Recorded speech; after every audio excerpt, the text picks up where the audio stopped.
আসসালামু আলাইকুম। আমি মুক্তা আছি আপনাদের সাথে কাছে এবং দূরে যে যেখান থেকে আমার আজকের ভিডিওটি দেখছেন। আশা করছি সকলে আল্লাহর রহমতে সুস্থ আছেন, ভালো আছেন। আমরাও আলহামদুলিল্লাহ ভালো আছি।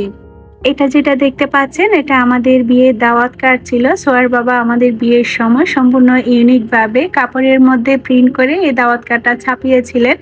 আর এই দাওয়াত কার্ড দিয়ে যে যে বাসায় দাওয়াত করা হয়েছে, মানে আত্মীয়র বাসায়, প্রতিবেশীদের বাসায়, বন্ধু বান্ধবের বাসায়, সবার বাসায় আমরা পরবর্তীতে গিয়ে দেখতে পেয়েছি এই দাওয়াত কার্ডটা ঝুলিয়ে রেখেছিলেন।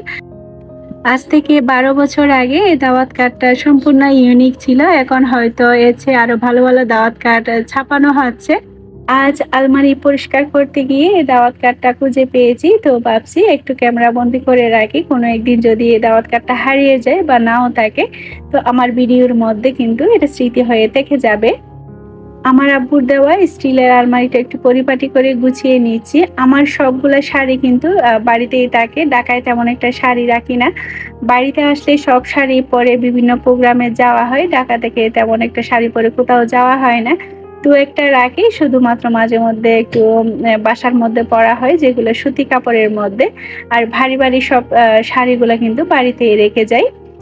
যখন আসি মাঝে মধ্যে এভাবে শাড়িগুলো একটু ভালোভাবে গুছিয়ে যায়। সবগুলো শাড়ি এখানে পরা হয় না, অনেকগুলো শাড়ি আছে যেগুলো আমি অনেকবার পরেছি, এখন আর পরি না। নতুন নতুন শাড়ি কিনলে নতুনগুলোই সবসময় পরা হয়, পুরনোগুলা পেছনে পড়ে যায়। এরপরেও কিন্তু এই শাড়িগুলো আমি খুব যত্ন করে রেখে দিয়েছি, ব্লাউজগুলো সহ। এখানে প্রতিটা শাড়ির সাথে এক একটা স্মৃতি জড়িয়ে আছে। আর আমি যখন বাড়িতে যাই মাঝে মধ্যে এভাবে সবগুলা শাড়ি বের করে আবার নতুন করে গুছিয়ে রাখি। আর গুছাতে যখন বের করি তখন এই শাড়িগুলোর দিকে অনেকক্ষণ তাকিয়ে থাকি। কোন শাড়িটা কোন সময় কিনেছি, কোন শাড়িটাকে গিফট করেছে এবং কোন শাড়িটা পরে কোথায় গিয়েছি, এইসব কিছু মনে পড়ে যায়। আর তখন অনেক বেশি মিস করি সেই পুরনো দিনগুলোকে। আমার বিয়ের দিন থেকে শুরু করে এখানে সবগুলো শাড়ি আছে, অনেকগুলো শাড়ি আছে যেগুলো আমি অনেককে দিয়েও দিয়েছি। আবার অনেকগুলো শাড়ি স্মৃতি হিসেবে আজীবন থেকে যাবে। আমি শাড়ি গুছাচ্ছি, আমার সাথে আমার শাশুড়ি মাও এসেছেন হেল্প করার জন্য। উনিও গুছিয়ে দিতেন। কিছু কিছু শাড়ি আছে এলোমেলো হয়ে গিয়েছে, টান দিয়ে দিয়ে বের করে করে শুধু পরেছি, ভাঁজ করা হয়নি। উনিও আমার সাথে হাতে হাত মিলিয়ে সবকিছু গুছিয়ে দিয়েছেন। এটা আমার গায়ে হলুদের শাড়ি, আমার বিয়ের শাড়ি, গায়ে হলুদের শাড়ি দুটোতেই কিন্তু ডাবল ডাবল শাড়ি হয়েছে। তো এই শাড়িটা পরে আমি গায়ে হলুদের অনুষ্ঠানের দিন সেজেছিলাম। ব্লাউজটা যদিও অনেক বেশি ছোট হয়ে গিয়েছে, তবু সব কিছু খুব যত্ন সহকারে রেখে দিয়েছি। এই শাড়িটা কিন্তু এখনো কিন্তু পরা যায়, এটার চল কিন্তু এখনো আছে। আর এই শাড়িটা আমার বিয়ের থার্ড শাড়ি ছিল, তো সবগুলো শাড়ির থেকে কিন্তু এই শাড়িটা আমি সবচেয়ে বেশি পরেছি। এটা আমার খুবই পছন্দের একটা শাড়ি ছিল। এখনকার বিয়েতে দেখা যায় কনে নিজেই পছন্দ করে বিয়ে শপিং করে, তো আমার বিয়ের সময় আমার ননদ পছন্দ করে আমার সব শপিং করেছিলেন ঢাকায় এসে। শুধুমাত্র সোয়ার বাবা জিজ্ঞেস করেছিলেন আমি কোন কালার পছন্দ করি, বিয়ের শাড়িটা কোন কালারে কিনা হবে। তখন আমি অত কিছু বুঝতাম না, আমার খুবই ছোট বয়সে বিয়ে হয়ে যায়। তো আমি বলেছিলাম আমার মেরুন কালারটা অনেক বেশি পছন্দের, বিয়ের শাড়িটা যেন মেরুন কালারের হয়, এতে করে আমার অনেক ভালো লাগবে। তো আমার কথা মতো ওনারা মেরুন কালারের আমার বিয়ের শাড়িটা কিনেছিলেন। আর এটা হচ্ছে আমার বিয়ের শাড়ি। এই শাড়িটা পরে আমি বিয়ের দিন বউ সেজেছিলাম। বিয়ের দিন দুটো বিয়ের শাড়ি হয়েছিল, দুটোর এই মেরুন কালার ছিল। তবে এই শাড়িটার থেকে আরেকটা শাড়িটা আরো বেশি সুন্দর ছিল, কালারটা আর একটু গাঢ় ছিল। আর এটা হচ্ছে আমার বিয়ের ব্লাউজ, যদিও অনেক বেশি ছোট, এটা দেখে আমার অনেক হাসি পাচ্ছিল। এখনকার ব্লাউজ আর তখনকার ব্লাউজ কত তফাৎ। আর এটা ছিল ঘুমটা। আর সবকিছু মিলে কিন্তু শাড়িটা অনেক বেশি সুন্দর ছিল, সবাই তখনকার সময় অনেক বেশি পছন্দ করেছিলেন। আমার বিয়ের দিন থেকে এখন পর্যন্ত আমার সবগুলো শাড়ি আপনাদের সাথে শেয়ার করেছি। তো আমার আজকের ভিডিওটি যদি আপনাদের ভালো লেগে থাকে তাহলে প্লিজ একটি লাইক দিতে ভুলবেন না। আর আপনি যদি এই ধরনের ভিডিও আরও দেখতে চান চাইলে আমার চ্যানেলটি সাবস্ক্রাইব করে পাশে থাকা অল অপশনটি প্রেস করে রাখতে পারেন। কাজগুলো যদি আপনি অলরেডি করে থেকে থাকেন আপনাকে অসংখ্য ধন্যবাদ। এটা আমার বিয়ের আরও একটা শাড়ি, এটা আমি বিয়ের পরের দিন পরেছিলাম, মানে বউ ভাতের দিন। আর এই শাড়িটাও অনেক বেশি পছন্দের ছিল, সাথে ঘুমটা, ব্লাউজ, পেটিকোট সবগুলোই কিন্তু ছিল। আর এটার কালারটা আরও বেশি গাঢ় ছিল, এটা আমার আরও অনেক বেশি পছন্দের শাড়ি ছিল। তো আমার শাশুড়ি মা আমার সাথে কথা বলছিলেন, ওই যে হাত দেখা যাচ্ছে একটু একটু, উনি কিন্তু গুছিয়ে দিচ্ছেন। তো উনি জিজ্ঞেস করছিলেন যে শাড়িটা কি আর কখনো পরবি না? তো আমি বলছি যে না, আমার ছোট দেবরের বিয়ের সময় কিন্তু আমি এই শাড়িটা পরবো। যদিও ব্লাউজটা অনেক বেশি ছোট হয়ে গিয়েছে, এখন তার পরা সম্ভব না, হাতের কবজি দিয়েও কিন্তু ঢুকে না। তো নতুন করে আবার ব্লাউজ বানিয়ে নিতে হবে শাড়ির সাথে ম্যাচ রেখে, তবে কিন্তু পরা যাবে। আমার অনেক প্রিয় আপুরা আমাকে কমেন্ট করেছেন আমি কেন ভিডিও দিচ্ছি না, অনেক দিন হয়ে গিয়েছে। আসলে এত দেরি করে কিন্তু আমি কোনো সময় এখনো ভিডিও দিইনি। আসলে শারীরিক কিছু অসুস্থতার কারণে, আবার যে এখন শ্বশুরবাড়ি আছি ঈদের সময় কিন্তু একটু ব্যস্ততা বেশিই থাকে। তো যার কারণে সব কিছু মিলে কিন্তু ভিডিও দেওয়াটা সম্ভব হয়নি। সেই সাথে আমার শাশুড়ি আম্মু জিজ্ঞেস করেছিলেন যে আমি কেন ভিডিও করছি না।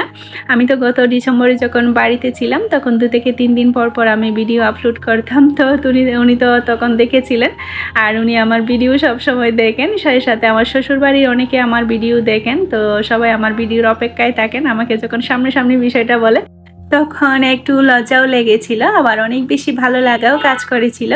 আমি যে ভিডিও করি সেটা আমার শ্বশুরবাড়ির সবাই, বাবার বাড়ির সবাই যে বিষয়টাকে পজিটিভলি নিয়েছেন এবং আমার ভিডিওগুলো যে তাদের ভালো লাগে, এই বিষয়টা আমার কাছে অনেক বেশি ভালো লাগে কাজ করে। আমরা বউ শাশুড়ি মিলে সবগুলো শাড়ি গুছিয়ে নিয়েছি এবং যে শাড়িগুলো একটু কম পরা হয় সেগুলো নিচের দিকে রেখেছি, যেগুলো একটু সব সময় পরা হয় সেগুলো উপরের দিকে রেখেছি। আলমারির এই পার্টটাতে স্ট্যান্ড ছিল শাড়ি ঝুলিয়ে রাখার জন্য, তো স্ট্যান্ডগুলো আমি নিয়ে নিয়েছি। এবার কিন্তু অল্প জায়গাতে অনেকগুলো শাড়ি রাখতে পেরেছি।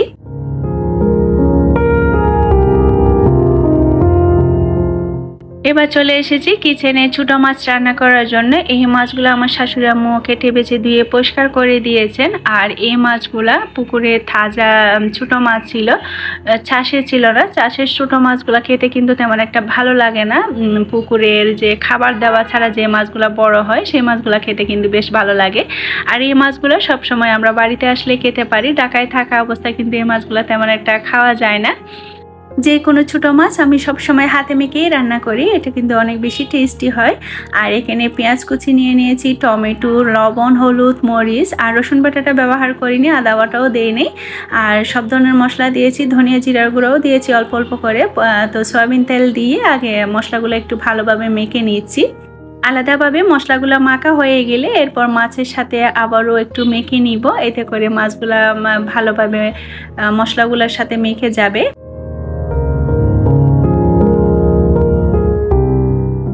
এখানে চাইলে সরিষার তেল দিয়েও কিন্তু রান্নাটা করা যায়। তো আমার শাশুড়ি মা কিন্তু সরিষার তেল দিয়ে রান্নাটা করেন, আজকে আমি সয়াবিন তেল দিয়ে রান্নাটা করে নিয়েছি।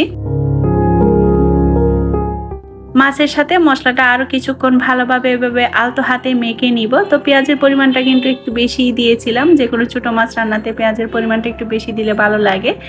এরপর পরিমাণ মতো পানি দিয়ে একেবারে চুলায় বসিয়ে দিব।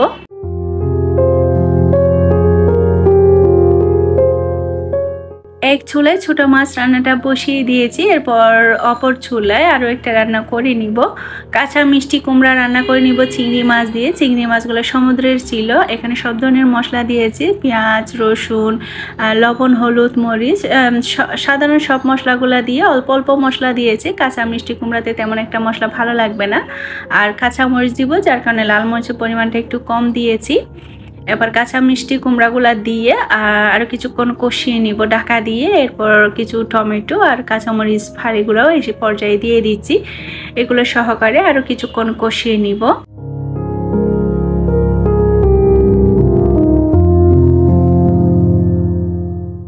মিষ্টি কুমড়াটা মোটামুটি কষাতে কষাতে অনেকটাই সিদ্ধ করে নিয়েছি। এরপর চুলের পানি দিয়ে পুরোপুরিভাবে রান্নাটা করে নিব, 2-1টা বলক তুলে নিলেই হয়ে যাবে। ছোটো মাছ রান্নাটাও হয়ে গিয়েছে। ধনিয়া পাতা ছিল না, এখানে চাইলে ধনিয়া পাতা দিলেও কিন্তু আরও টেস্টটা বেড়ে যাবে। আর মিষ্টি কুমড়া রান্নাটাও হয়ে গিয়েছে।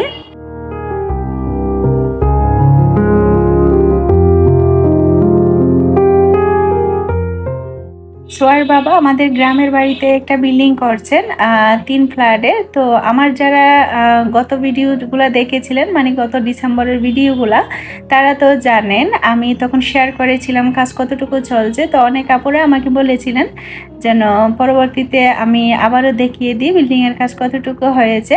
তো আমি এখন 3.5 মাস পর আবার শ্বশুর বাড়িতে এসেছি। তো 3.5 মাসে তেমন একটা বেশি কাজ হয়নি, আরও বেশ কিছু সময় লাগবে পুরোপুরি কাজগুলো হতে। তো এরপর কিন্তু আমি আবার অনেকটা সময় পর আল্লাহ বাঁচিয়ে রাখলে আবারও শ্বশুর বাড়িতে আসবো, তখন ইনশাল্লাহ পুরোটাই শেয়ার করে দিব। এখন যতটুকু হয়েছে সেগুলো একটু আপনাদের সাথে দেখিয়ে দিচ্ছি। পুরো বাড়ির অবস্থাটা খুবই খারাপ আছে, যেহেতু বিল্ডিংয়ের কাজ চলছে, এভাবেই কিন্তু থাকে। আর ভিতরের কাজ কতটুকু হলো সেটাও আপনাদের সাথে একটু দেখিয়ে দিচ্ছি। নিচের ফ্ল্যাটের প্লাস্টারের কাজ হয়েছে, অন্ধকার থাকার কারণে সেটা ভিডিওতে ভালো আসেনি, তো সেটা আপনাদের সাথে শেয়ার করিনি। তো উপরেই চলে যাচ্ছি, আমি 3rd ফ্লোরটা আপনাদের সাথে শেয়ার করে দিব। আর সেখানে কিন্তু প্লাস্টারের কাজ এখনও হয়নি, তো অনেকের অনেক আইডিয়া হবে বা উপকারে আসবে, দেখে নিতে পারেন। 3rd ফ্লোরটা আলো বাতাসে ভরপুর। আর যখন আমি সেখানে উঠেছিলাম তখন আর নামতে ইচ্ছা হলো না। আসলে টপ ফ্লোরগুলোতে এভাবে আলো বাতাসের ব্যবস্থাটা খুব বেশি থাকে।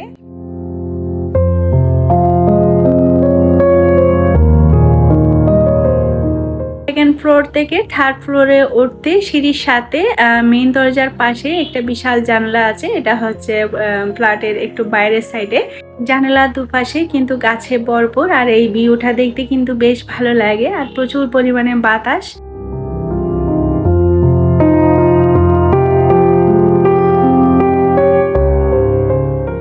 3rd ফ্লোরটাতে আলো বাতাসে ভরপুর। আমি যখন উঠেছিলাম তখন আর নামতে ইচ্ছা হলো না। লাইট ফ্যান ছাড়াও কিন্তু খুব বেশি ভালো লাগছে এই গরমের মধ্যে। এটা হচ্ছে ডাইনিং স্পেস, আর এটার সাথে বিশাল একটা জানালা দেওয়া আছে। আর এটা হচ্ছে মাস্টার বেডরুম। এই জানালাটাও কিন্তু তুলনামূলকভাবে অন্যান্য জানালা থেকে একটু বড়। এখানে একটা ফ্লোরে একটা ফ্ল্যাট আছে, 3টা ফ্লোরে 3টা ফ্ল্যাট, আর একটা ফ্লোরে একটা ফ্ল্যাটের স্কোয়ার ফিট হচ্ছে 1500 করে। একটা ফ্ল্যাটে 3টা বেডরুম, ড্রয়িং, ডাইনিং আর সাথে কিচেন। আর বেডরুমগুলোর সাথে অ্যাটাচ বাথরুম দেওয়া আছে, আর লিভিং রুমের সাথেও একটা বাথরুম দেওয়া আছে। মোট বাথরুম হচ্ছে 4টা। এটা সেকেন্ড বেডরুম, সাথে বারান্দা দেওয়া আছে। মোট বারান্দা হচ্ছে 3টা, 2টা বেডরুমের সাথে আর একটা লিভিং রুমের সাথে। সামনে যে ডিজাইনটা আছে ওদিকে। আশেপাশেও বিল্ডিং আছে, তবে সেগুলো এখনো নিচতলা পর্যন্ত কাজ আছে, উপরতলা পর্যন্ত এখনো কেউ কাজ তেমন একটা করেনি, হয়তো বা ভবিষ্যতে করা হবে। যার কারণে আলো বাতাসের পরিমাণটা একটু বেশি আছে, চারদিকে খোলামেলা পরিবেশ।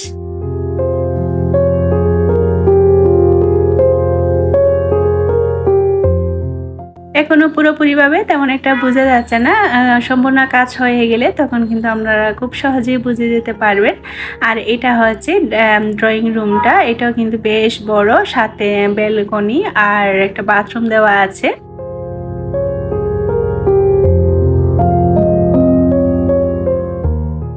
এই ব্যালকনিটা সামনে থেকে ডিজাইনের মধ্যে পড়ে, আর বাইরে থেকে দেখতে কিন্তু বেশ ভালো লাগে।